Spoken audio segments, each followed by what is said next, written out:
언제나 하나님의 말씀의 은혜를 사모해서 성전에 나와 예배드리는 여러분 모두에게 하나님의 놀라우신 축복이 함께 하시기를 바랍니다. 제 자신은 요즘 말씀을 묵상하거나 설교 준비하면서 늘 하나님께 질문하는 기도가 있습니다. 무엇이 옳고 무엇이 그른가 하는 겁니다.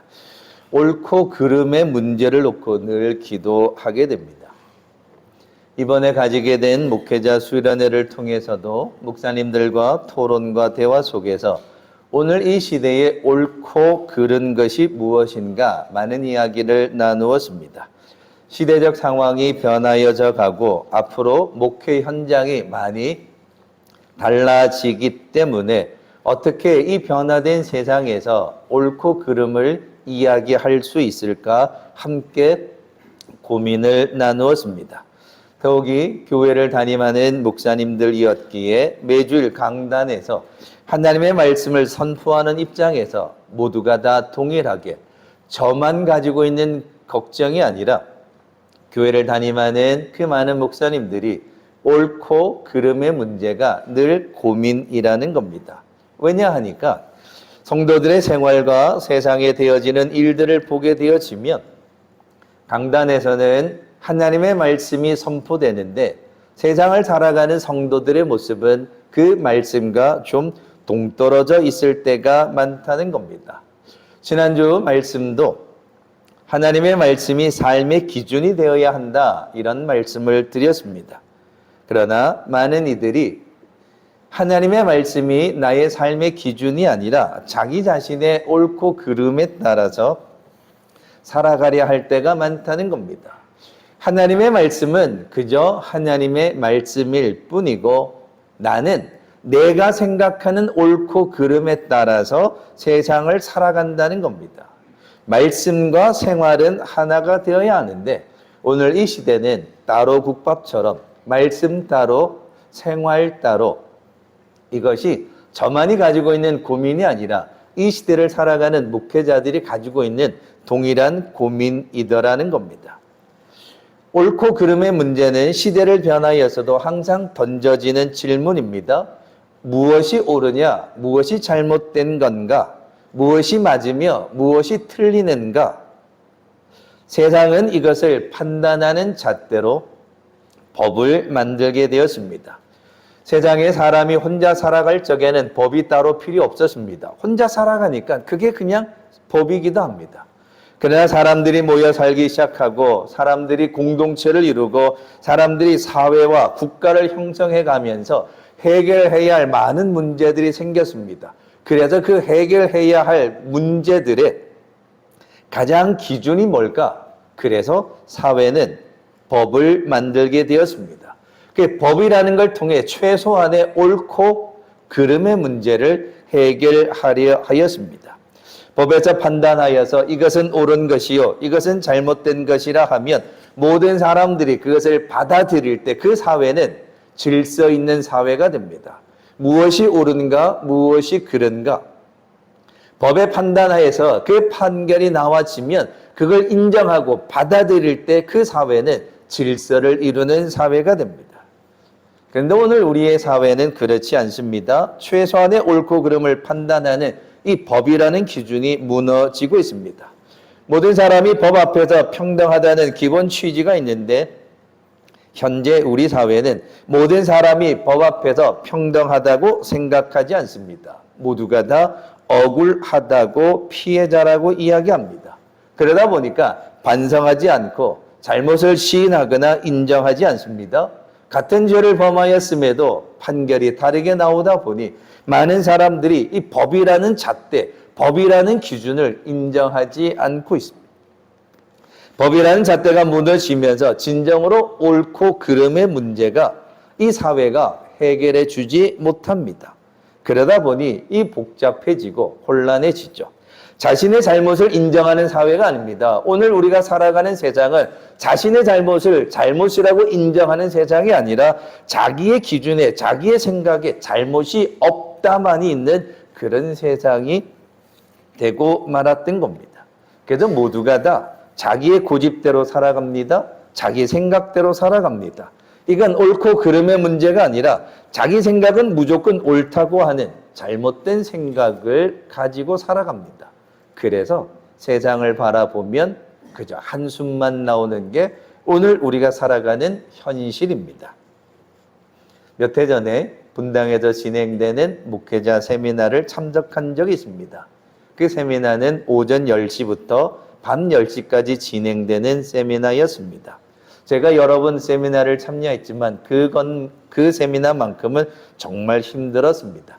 교회에서 진행하다 보니까 숙소가 없었습니다. 다른 곳에 숙소를 정합니다.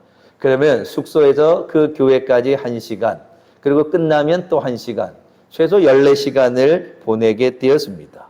흔히 하는 말로 아주 힘든 세미나였습니다. 근데 세미나 첫날 그 시간 주강사였던 그 교회 목사님이 이렇게 말문을 열었습니다. 오늘 많은 목회자들이 이 세미나에 참여하였는데 오늘 우리 교회가 주최하는 이 세미나는 원칙을 강조하는 세미나입니다. 라고 첫 마디를 이야기합니다. 전체 강의가 14강좌가 있는데 중간에 쉬는 시간을 제외하면 14강좌 중에 11번을 참석해야 수료증이 나간다는 그런 이야기였습니다. 근데 저는 그걸 들으면서 수료증이 무슨 문제일까? 수료증을 받으면 목회를 잘하고 수료증이 없으면 설교를 못할까? 수료증 자체는 문제가 아니었습니다. 원칙이라는 거였습니다. 그 교회 세미나 자리에는 좀 독특했습니다. 보통은 세미나 참석하면 명찰을 줍니다. 그 명찰을 달고 떼고 이렇게 하는데 그 교회는 그 자리에 제 이름이 붙어 있습니다. 남도교회 담임 목사 김성은 이름이 아예 의자에 붙어 있습니다. 제가 그 19조에 해당되는데 그 19조를 담당하는 그 교회 집사님이 있어서 오전에 한 번 와서 아이고 목사님 힘드시지요. 점심 먹고 나서 아이고 목사님 힘드시지요. 저녁 먹고 나서 아이고 목사님 힘드시죠. 힘들지요. 하루 종일 앉아있으니까 힘들죠. 근데 처음에는 아이고 우리를 걱정해서 힘드나 보다 했더니 나중에는 그게 아니라 그게 출석 체크하는 거였더라고요. 그래서 출석 체크를 하면서 여러 가지를 점검하는 겁니다. 그런데 또 마지막에 그 주강사였던 목사님이 하시는 말씀이 왜 원칙을 강조했는가 하면 많은 분들이 세미나 왔는데 첫 시간에는 사람들이 많은데 중간쯤 되면 한 3분의 1은 없어지고 또 한 이틀 지나면은 반쯤은 어디 갔는지 없어지고 그렇답니다. 그래서 세미나를 왔으면 뭔가 열심히 듣고 가야 되는데 그냥 바람 빠지듯이 실실 빠져서 사라지더라는 겁니다. 그래서 처음부터 끝까지 원칙을 강조한다 이렇게 이야기합니다. 저는 그날 세미나에 여러 가지 의미를 많이 깨닫는 거 있지만 그 원칙이라는 단어가 아직도 기억납니다. 옳고 그름의 문제는 원칙이 있어야 합니다. 세상을 살아가는 성도에게도 원칙이 있어야 합니다. 하나님을 믿는 성도의 원칙은 뭔가? 옳고 그름의 시작은 어디인가? 그건 당연히 하나님의 말씀입니다. 하나님의 말씀이 우리의 삶의 원칙이 되어야 하고 그 하나님의 말씀이 우리의 기준이 되어야 합니다. 그런데 어느 순간부터인가 이 코로나를 지나오면서 교회를 다니는 많은 성도들의 삶의 원칙, 기준이 말씀이 아니게 되었습니다.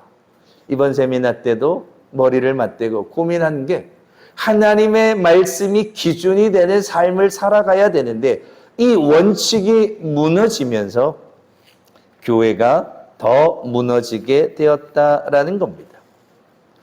오늘 설교를 하면서 이렇게 여러분에게 무거운 질문을 한번 던져보려 합니다. 무거운 질문이지만 한번 생각해 보시면 좋겠습니다.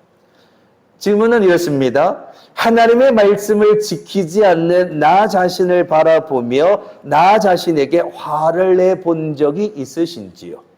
하나님의 말씀을 따라 살아가야 되는데 하나님의 말씀을 따라 살아가지 않는 나를 보며 가슴을 치며 통곡하며 화를 내본 적이 있으신지요? 하나님의 말씀을 지키지 않는 나 자신을 바라보며 내게 화를 낸 적이 있는가? 하나님의 말씀을 따라 살지 않는 나 자신을 바라보며 가슴을 치며 통곡한 적이 있는가? 각자가 대답해 보시면 좋겠습니다. 신앙의 기준은 하나님의 말씀입니다. 그 이야기가 오늘 요나의 이야기입니다. 9절 말씀에 요나가 성내어 죽기까지 할지라도 옳으니이다. 이 말은 요나 선지자가 하나님께 화를 내며 하는 말입니다. 9절 말씀에 내가 요나가 성내어 죽기까지 할지라도 옳으니이다. 이걸 좀 풀어서 설명하면 이렇습니다. 길바닥에서 사람이 싸웁니다. 막 대판 싸웁니다. 큰 소리 칩니다. 위통을 벗어가면서 막 소리칩니다. 그러면서 하는 말이 죽여라, 죽여봐라. 때리려면 때려라, 치려면 치라. 막 이런 식으로 막 화를 내면서 험한 말로 상대방에게 싸우는 말입니다. 죽일 테면 죽여봐라. 때릴 테면 때려봐봐라. 그래도 나는 내 말이 맞다. 죽더라도 내가 내 말이 맞다. 이런 표현입니다. 하나님의 선지자라고 하는 사람이 하나님을 향하여서 화를 내면서 나는 죽어도 좋습니다. 죽여주시옵소서. 죽어라도 좋습니다. 그러면서 이 9절의 말씀, 하나님, 내가 죽더라도, 죽는 한이 있더라도 내 말이 맞습니다. 라고 하는 말이 이 9절의 이야기입니다. 내가 죽더라도 하나님의 말씀이 맞습니다. 내가 잘못했습니다. 내가 틀렸습니다. 하나님의 말씀이 맞습니다. 이래야 선지자 아니겠습니까? 근데 이 요나 선지자가 하는 말이 죽더라도 아닙니다. 하나님 틀렸습니다. 하나님의 말씀 잘못됐습니다. 하나님이 틀렸습니다. 그럴 것 같으면 날 죽여주십시오. 날 죽여주십시오. 내가 죽더라도 내 말이 맞습니다. 라고 이야기하는 게 지금 요나 선지자의 이 9절의 이야기입니다. 자, 그러면 하나님의 선지자라고 말하는 이 요나 선지자가 왜 화가 나서 죽더라도 성내어서 성질을 부려가면서까지 화를 내면서 그럴 것 같으면 나를 죽이라고 하나님한테 나를 죽여주시옵소서 그렇게 말하는 이유가 뭔가? 그건 당연히 우리가 요나서 1장부터 4장 말씀을 잘 알고 있듯이 요나 선지자가 자기 마음대로, 자기 생각대로, 자기가 바라는 대로, 자기가 뜻하는 대로 안 되니까 내가 생각하는 게 있는데, 내가 바라는 게 있는데, 내가 원하는 게 있는데 그것대로 안 되니까 그럼 하나님 때려치십시오. 날 죽여주십시오. 라고 이야기를 하는 겁니다. 신앙생활은 여러 번 말씀드렸습니다. 신앙과 믿음은 교회를 다닌다는 건 내 고집, 내 생각대로 사는 것이 아니라 이제는 내 것은 다 버리고 하나님의 말씀대로 살겠습니다. 라는 고백입니다. 오늘 여러분이 하나님 앞에 오셔서 예배를 드린다. 사도신경을 통해 신앙을 고백한다. 하나님의 말씀을 듣고 아멘한다. 그건 말씀대로 살아가겠습니다. 하나님의 뜻 가운데 살아가겠습니다. 고백하는 겁니다. 그리고 그 말씀대로 살아가는 것, 그걸 우리는 신앙이라고 이야기를 하는 겁니다. 그런데 오늘 요나서 4장에서는 4절에서도 성을 내고 있습니다. 요나 선지자가 왜 화를 내고 성질을 부리고 있는가?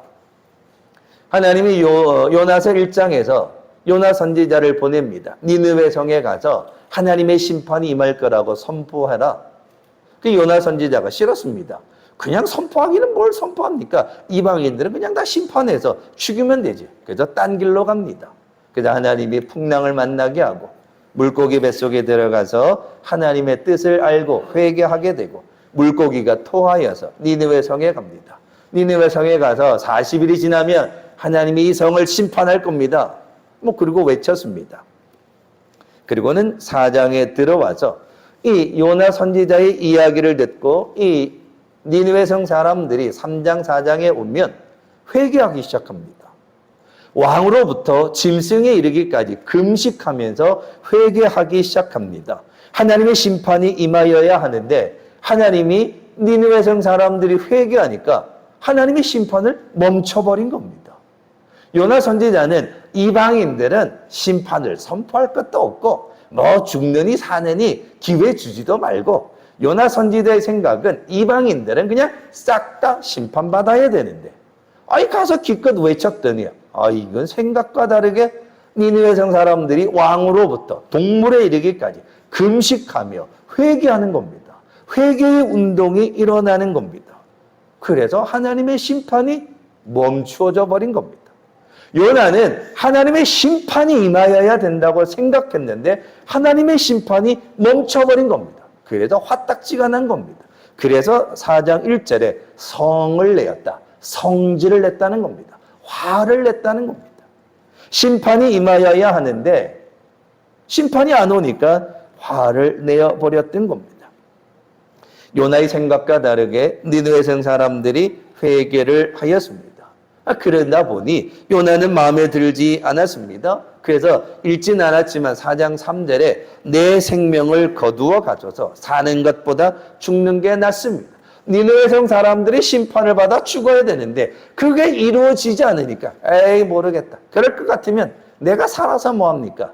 난 죽여주시옵소서라고 똑같이 이야기를 합니다. 그랬더니 하나님이 오늘 4절에 보시면 요나서 4장 4절에 요나야 네가 성내는 것이 옳으냐? 야, 너 왜 화를 내냐? 너 화를 내는 게 마땅하냐? 너 뭐가 마음에 안 들어서 화를 내느냐? 지금 네가 성내는 것이 잘못된 것 아니냐? 아니 니느웨 성 사람들이 구원받는 게 얼마나 복된 일이냐?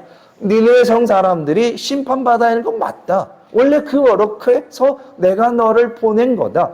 그런데 그 사람들이 회개하고 돌아오면 그 얼마나 좋은 일이냐. 그게 내 뜻이다. 하나님이 말씀하시기를 원래 심판이 맞는데 회개하고 돌아오는데 금식하며 잘못했다고 그러는데 살려야 하지 않겠느냐라고 이야기를 하게 되었다는 겁니다. 그런데도 요나는 하나님이 네가 성내는 것이 아니다. 잘못됐다. 그럼에도 불구하고 그는 끝까지 요나는 자기의 뜻이 옳다는 겁니다. 자기의 생각이 맞다는 겁니다. 그래서 막 화가 나서 성을 내었다. 성질을 부렸다라는 겁니다. 그래서 하나님 죽여달라고. 이렇게 어차피 내 말도 안 들으시고 이방인들 심판받아야 되는데 심판도 안 하고 다 살려주시니까 아이고 뭐 그럴 바에는 차라리 이방인들이 죽는 게 아니라 나를 죽여달라고 이렇게 이야기합니다. 내 말대로 안 되고 내 고집대로 안 되고 내가 말하는 대로 하나도 안 되는 게 살아서 뭐합니까? 차라리 죽여달라고 이야기를 하며 성질을 부리고 있습니다. 오늘 아침 예배 드리는 여러분, 요나의 이 이야기를 들으면서 여러분은 어떤 생각을 하십니까?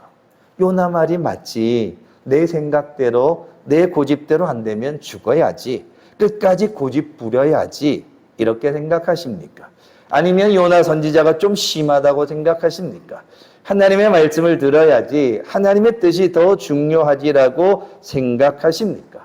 하나님은 심판으로 죽는 것보다 선포를 듣고 회개하는 걸 더 귀하게 여기는 게 하나님의 뜻입니다. 읽진 않았지만 4장 11절에 좌우를 분간하지 못하는 아직 어린 사람들이 12만 명.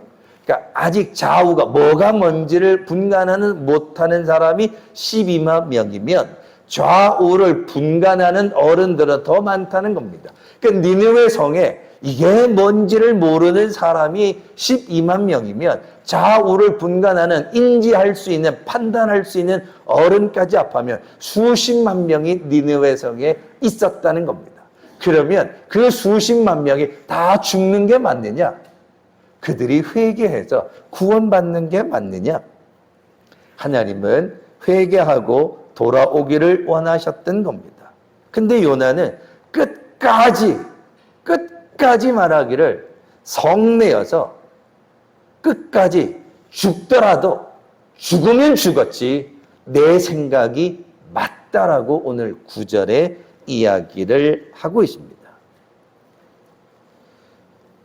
오늘 아침 예배 드리는 여러분의 믿음은 어떠하십니까? 여러분에게는 이 요나와 같은 마음, 요나와 같은 생각은 혹 있진 않으십니까? 오늘 교회 다니는 삶이 왜 힘들고 어렵다고 생각하십니까? 교회를 다니면 복 받는다고 했는데 왜 나의 삶은 왜 이렇게 매일같이 힘들고 가정, 직장에서 어렵고 힘든 일만 자꾸는 생기는 걸까? 그 이유가 뭘까? 한번 생각해 보신 적 있으십니까? 그 이유를 이 요나서를 통해 요나 선지자를 통해서 찾아보면 요나는 내 생각대로 내 고집대로 살아갔던 겁니다. 하나님 앞에 성을 내며 죽여달라고 하는 그 자기의 고집대로 살아갑니다. 그래서 그 결과 그는 하나님 앞에 어려움을 당하게 됩니다. 사실 성경을 묵상하면 요나서를 잘 읽어보면요. 하나님은 요나 선지자가 무슨 생각을 하고 있는지 아셨습니다. 요나야, 니느웨로 가라 말씀한 다음에 요나가 샛길로 빠져서 다시스로 가는 줄 이미 하나님은 알고 계셨습니다. 그래서 요나를 좀 깨닫게 하려고 큰 풍랑을 만나게 하신 겁니다. 그 풍랑을 통하여 깨닫게 하셔서 큰 물고기 뱃속에 들어갑니다. 큰 물고기 뱃속에서 요나는 야, 여기가 스올이구나, 여기가 지옥이구나 깨닫게 되는 겁니다. 하나님은 요나를 깨닫게 하려고 큰 풍랑을, 큰 물고기 뱃속을 스올과 같은, 지옥과 같은 그곳을 준비하셨던 겁니다.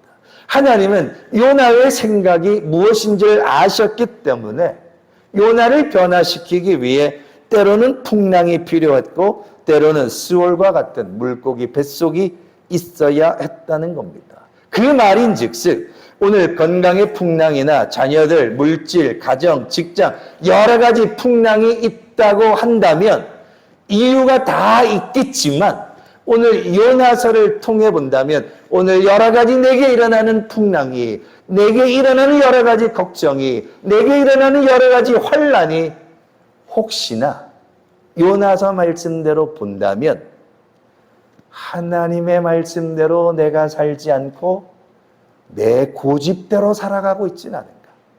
하나님의 말씀에 순종하고 하나님의 말씀에 아멘하고 하나님의 말씀 앞에 엎드려야 하는데 내가 그 하나님의 말씀을 듣지 않고 내가 하고 싶은 대로 내 마음대로 내 생각대로 하나님의 말씀은 그저 주일날 와서 듣는 1시간이면 족하고 세상 가운데서는 내 생각대로 살아가는 게 맞다고 내 고집대로 생각하고 있지는 않는가?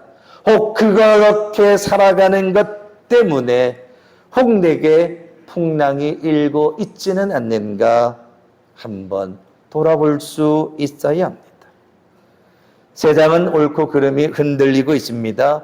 도덕이 무너지고 인격도 무너집니다. 화가 난다고 불을 지릅니다. 마음에 들지 않는다고 사람을 죽입니다. 내 뜻대로 되지 않는다고 자녀를 학대합니다. 내가 바라는 대로 되지 않는다고 어린 학생이 선생님을 때립니다. 가정이 파괴되어져 갑니다. 화를 참지 못하고 자기 성질대로 되지 않는다고 자기 마음대로 되지 않는다고 파괴하는 것, 오늘 우리가 살아가는 세상입니다. 그러니까 그런 세상에 하나님을 믿는 우리는 어떻게 해야 할까? 똑같이 성질을 부리고 똑같이 화를 내고 똑같이 싸워야 하는가? 그러나 오늘 요나를 통해 우리에게 들려주는 말씀은 요나야, 아니 네가 성내는 것이 옳지 않다. 그런데도 불구하고 요나는 아이고 내가 막 죽어도 나는 내 고집대로 하겠습니다. 아이 죽는 한이 있더라도 하나님의 말씀대로 살아가겠습니다. 이 고백이 터져야 하는데 죽더라도 나는 내 마음대로 살겠습니다. 죽더라도 나는 내 생각대로 살겠습니다. 내 하고 싶은 대로 하겠습니다. 요나는 그렇게 말하고 있습니다. 오늘 이 아침 여러분은 어떠십니까? 혹 요나와 같은 마음이 여러분에게 있지는 않습니까? 분명한 사실은 하나님의 말씀이 원칙이 되어야 합니다. 하나님의 말씀이 기준이 되어야 합니다. 왜? 하나님의 말씀은 살아있는 생명의 말씀이기 때문입니다. 그 생명의 말씀이 우리의 심령에 들어오면 우리의 뼈마디 마디마다 그 생명의 말씀이 우리의 심령 가운데 우리의 어리석음과 우리의 연약함과 우리의 죄악된 것들을 깨닫게 하시고 변화시켜 주시는 것이 살아있는 하나님의 말씀이기 때문입니다. 그래서 오늘 이 아침 예배 드리는 여러분, 우리의 신앙의 삶은 어떠해야 하는가? 옳고 그름의 기준과 원칙은 뭔가? 세상 사람들은 법이라고 말하는데 그 법이 자꾸 무너져 갑니다. 그러면 믿음의 사람들의 삶의 기준, 옳고 그름의 기준과 원칙은 무엇이 되어야 하는가? 당연히 말씀입니다. 어떤 말씀? 살아있는 생명의 말씀. 그 살아있는 생명의 말씀이 내 안에 충만해질 때 우리의 삶이 변화되어져서 어떤 풍파가 일어도 어떤 비바람이 몰아쳐도 사망의 음침한 골짜기에 있어도 생명의 말씀이 나의 삶의 원칙이 되고 기준이 되면 거기가 은혜의 자리요, 축복의 자리요, 기적의 자리요, 능력의 자리가 될 줄 믿습니다.